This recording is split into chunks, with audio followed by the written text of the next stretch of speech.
Did you know the most feared pilot in World War I was a 25-year-old aristocrat who painted his plane bright red? Because, subtleties for peasants. Meet Manfred von Richthofen, better known as the Red Baron.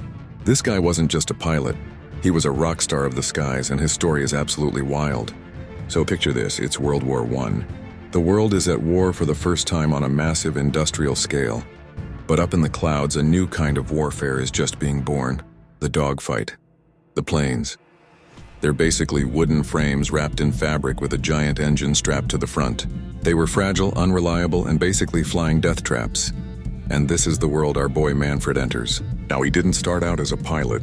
He was a cavalry officer on the ground, a traditional German aristocrat, but he got bored. Ridiculously bored. He saw these new flying machines and thought, that looks way more fun than sitting in a trench. So he pulls some strings, gets into the German air service, and at first, he's kind of mediocre. He even crashed on his first solo flight. Not exactly a legendary start, but something clicked. He started training, observing, and learning. He realized that early dogfighting wasn't just about being a daredevil. It was about tactics. It was a chess match, thousands of feet in the air. He developed a set of rules, the Dicta Bulka, based on his mentor's teachings. Rules like always attack from the sun so the enemy is blinded. Never turn your back on an enemy. Attack in groups. He wasn't just a reckless thrill seeker. He was a cold, calculating hunter. And that's when the legend of the Red Baron began. He started racking up kills. 1, 2, 10, 20. He was so good, so feared that he was given command of his own elite squadron.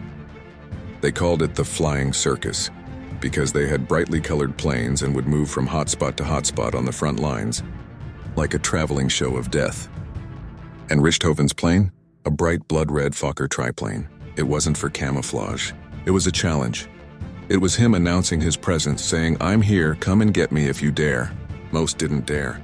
By 1918, he had 80 confirmed aerial victories, more than any other pilot in the entire war. He was a national hero in Germany, a terrifying specter to the Allies. He was only 25 years old. But the sky is an unforgiving place.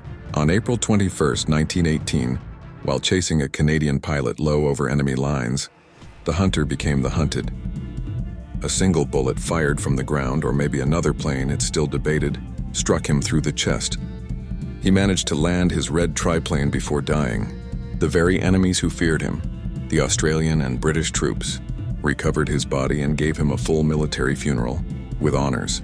They respected him not just as an enemy, but as the ultimate warrior of the skies. A 25-year-old aristocrat who traded his horse for a flying machine and became the most legendary pilot of all time.